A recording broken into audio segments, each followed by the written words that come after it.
बहुत ही important topic है, बहुत ही इंपॉर्टेंट टॉपिक है। और इतना इंपॉर्टेंट टॉपिक है कि इस लेसन में से अक्सर ये टॉपिक एग्जाम में आ जाता है, बोर्ड एग्जाम में। इतना इंपॉर्टेंट टॉपिक है कि हर दूसरे तीसरे साल में ये चीज आ जाती है। क्या?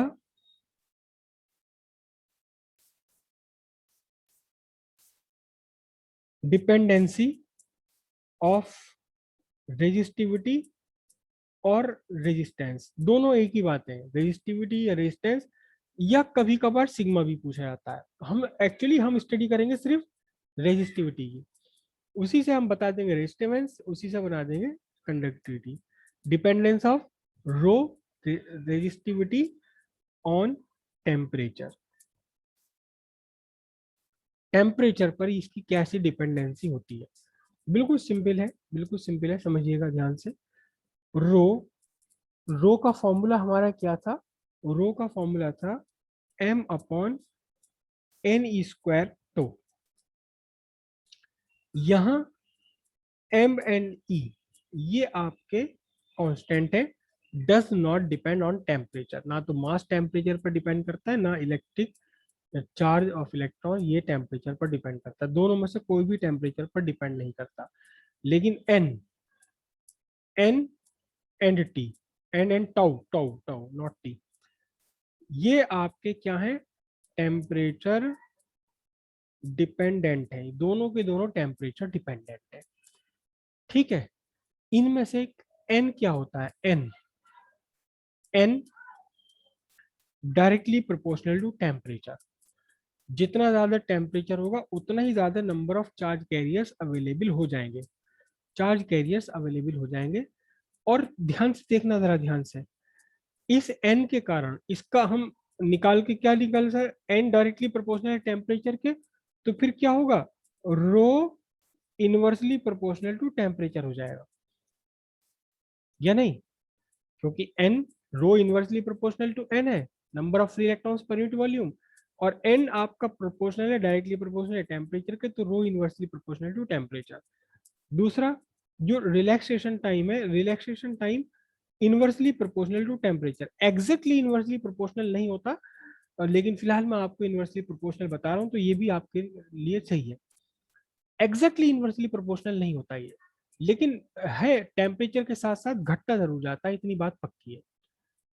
तो इससे क्या निकल कर आता है? इससे रिजल्ट निकल कर आएगा रो डायरेक्टली प्रोपोर्शनल टू टेम्परेचर। क्योंकि जब मैं यहाँ 1/T रखूंगा तो रो डायरेक्टली प्रोपोर्शनल टू टेम्परेचर आ जाएगा। आएगा या नहीं आएगा? सिंपल। तो यस सर। अगर आप टेम्परेचर बढ़ाते हो तो नंबर ऑफ चार्ज कैरियर बढ़ रहे हैं, तो रेजिस्टिविटी डिक्रीज हो रही है। अगर आप टेम्परेचर बढ़ाते हो तो रिलैक्सेशन टाइम कम हो रहा है, तो रेजिस्टिविटी इंक्रीज हो रही है। तो आप बताओ ध्यान से कि रेजिस्टिविटी का टेम्परेचर पर डिपेंडेंस कैसी रहेगी कुल मिलाकर? एक फैक्टर टेम्परेचर के साथ रेजिस्टिविटी बढ़ा रहा है, दूसरा फैक्टर, है ही ना, वही ना। हाँ, एक फैक्टर रेजिस्टिविटी घटा रहा है टेम्परेचर बढ़ने पर, और दूसरा फैक्टर रेजिस्टिविटी बढ़ा रहा है टेम्परेचर बढ़ने पर। तो कुल मिलाकर रेजिस्टिव टेम्परेचर का इस रेजिस्टिविटी पर क्या इफेक्ट पड़ेगा? बताओ। एक फैक्टर से इनवर्सली प्रोपोर्शनल, दूसरे फैक्टर से डायरेक्टली प्रोपोर्शनल टेम्परेचर के। तो टेम्परेचर का क्या इफेक्ट पड़ेगा रेजिस्टिविटी पर? ओवरऑल इफेक्ट क्या पड़ेगा? सर कुछ भी ना पड़े फिर तो। प्रियांशु कह रहे हैं कुछ ना पड़े। कोई और बताएगा?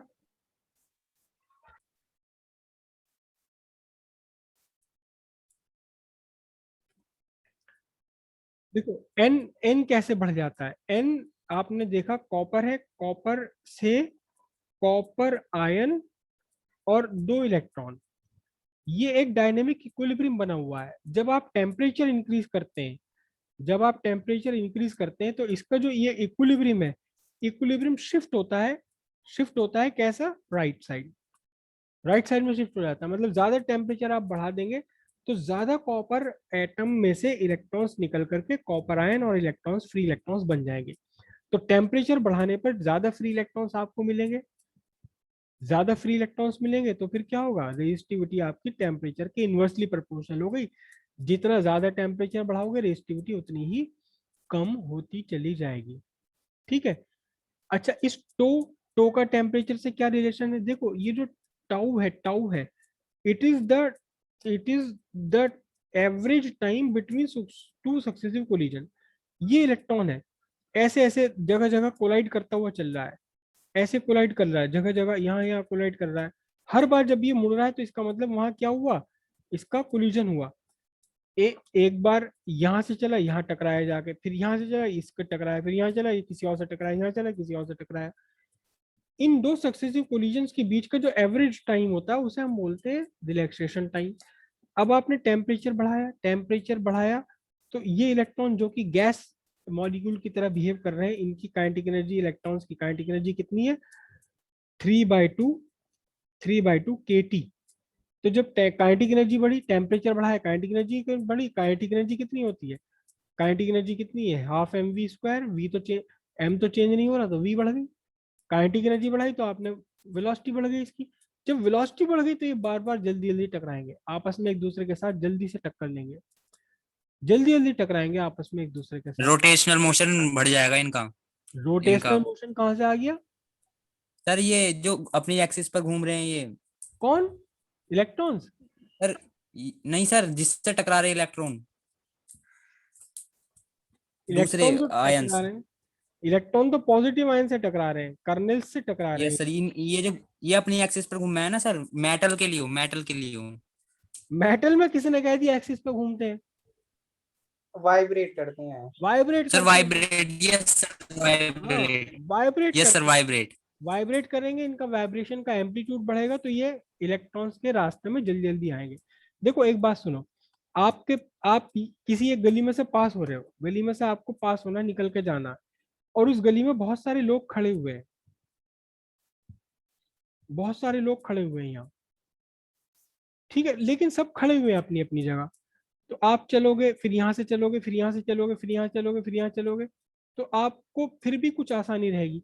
लेकिन अगर ये सारे लोग चलने लगे, अगर ये सारे लोग चलने लगे, तो फिर चलते चलते, अभी तो आपको लग रहा है यहाँ से निकल जाऊंगा, लेकिन इतनी देर में ये सामने आ गया, तो आपको निकलना और मुश्किल होगा।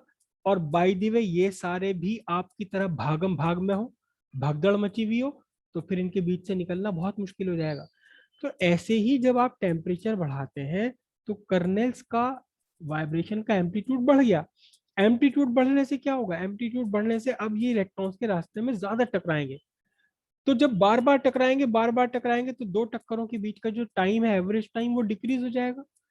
एवरेज टाइम डिक्रीज होगा तो फिर क्या होगा, रो की वैल्यू इंक्रीज होगी। तो जब आप टेम्परेचर बढ़ाते हो, टेम्परेचर के इनवर्सली प्रोपोर्शनल है टाउ, रिलैक्सेशन टाइम। टेम्परेचर बढ़ाओगे टाउ कम होगा, टाउ कम होगा तो रेजिस्टिविटी इंक्रीज होगी।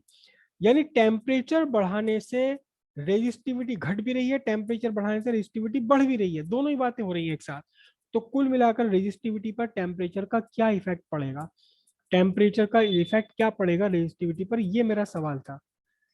मतलब का टेम्परेचर के साथ में रो का टेम्परेचर के साथ में क्या रिलेशन होगा टेम्परेचर के साथ में। तो सर इलेक्ट्रॉन होते ही नहीं तो फिर मतलब आप ये कह रहे हो कि इनवर्सली प्रोपोर्शनल, ये वाला जो फैक्टर है ये स्ट्रॉन्गर होगा और ये फैक्टर वीकर होगा, तो कुल मिलाकर के इनवर्सली प्रोपोर्शनल हो गया है ना। Yes sir.